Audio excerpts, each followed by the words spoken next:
Pues hoy estamos muy contentos porque tenemos al director, al productor, al talento de una de las franquicias más queridas y más adoradas en todo el mundo. Y bueno, pues Star Wars se estrena en México el 14 de diciembre, para que no se la pierdan. Y bueno, para mí es un gran privilegio poder invitar a nuestra conferencia de prensa a Rian Johnson, que es el director de Star Wars, Los Últimos Jedi. Le pido un aplauso, por favor, para recibir a Rian.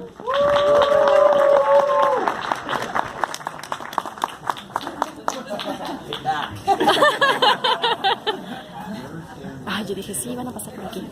Creí que sí. Las fotos serán al final, así que no se preocupen.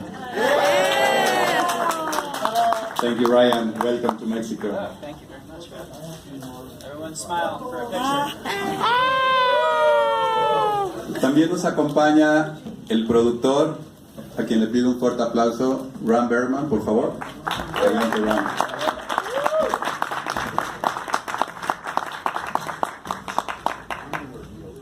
Una actriz que no necesita presentación, muy joven, muy guapa. Y démosle un aplauso a Rey, que es Daisy Ridley, por favor.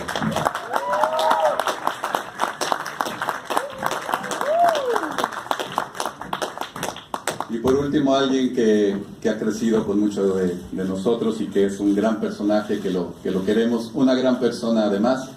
Un fuerte aplauso para Mark Hamill, Luke Skywalker.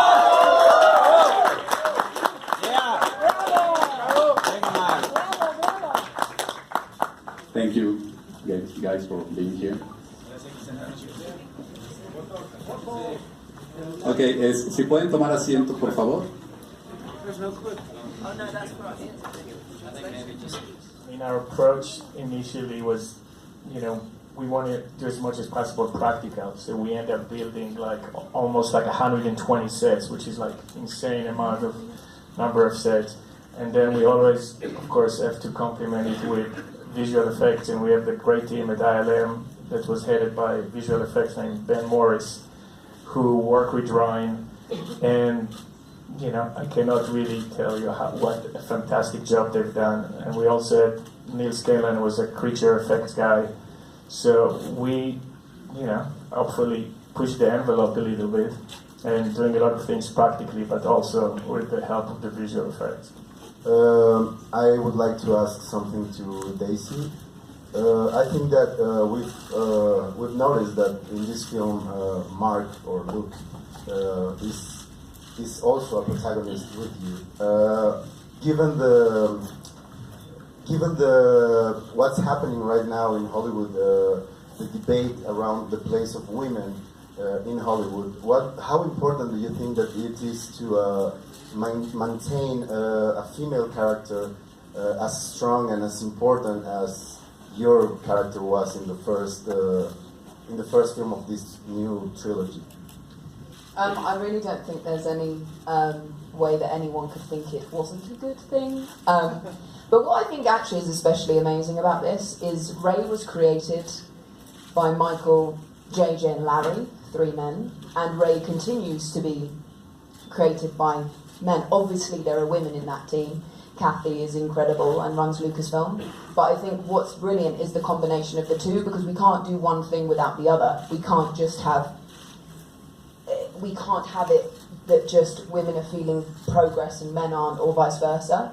So to be playing an incredibly empowered woman in a wonderful film, surrounded by incredibly empowered characters, everyone is, and there's diversity and there's equality in this film in particular. I think it's, for me, and I didn't even really think about it until yesterday. I suddenly thought, oh, that was by incredibly empowered men who could see what needed to be done and have done it, I think, brilliantly. So I feel very, very lucky to be in the hands that I've been in with Rian and with JJ and with Kathy, with everyone at Disney and Lucasfilm. And I think obviously it's happening in cinema, everyone can see it's happening, that there's more representation across the board. And I feel really lucky that I get to be one of those people that is gets to play those empowered roles. each Star Wars film has a unique tone and a mood. So Episode 3 obviously is a little bit darker, and maybe Episode 7 was a little bit lighter. So which is the tone and the mood for this film, The Last Jedi film?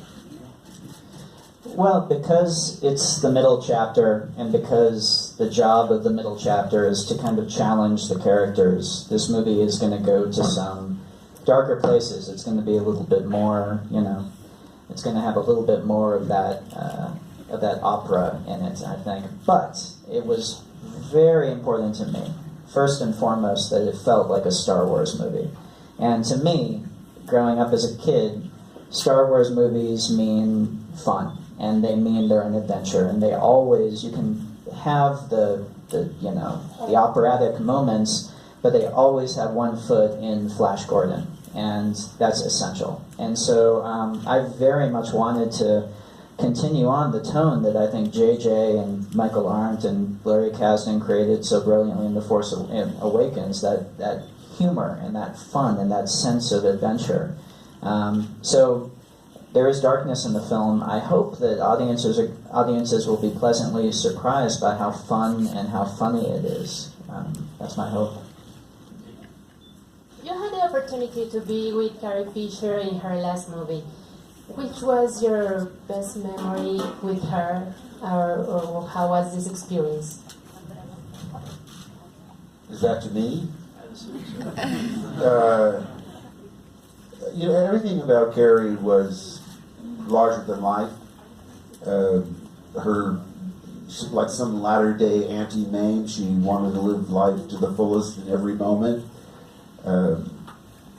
I'm selfishly upset that she's not here, because if she were, she'd be, giving me the middle finger and making faces at me as I try to answer these questions.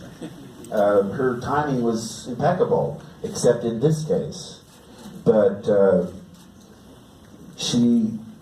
I can't imagine my life without her. Even though we have for years not seeing one another, we're like real siblings. We'd have big fights and scream at each other, but there was always that basic level of trust and love. It was so great to be able to reconnect with all the cast in Force Awakens, because life goes on and you don't see people that you want to as much as you'd like to. She's wonderful in the film. There's an aura of poignancy that is unavoidable, knowing that this is her last performance. But every time I feel sort of sorry for myself, I have to think about Billie Lourd. She lost not only her mother, but her grandmother in the space of 2 days. It's unimaginably tragic. But, it's a part and parcel of the films that are about triumph and tragedy and continuing on through the worst of adversities. So I'll never stop missing her, and it's hard to have to deal with that while promoting the film, because if life were fair, she'd be here mocking me and all of you.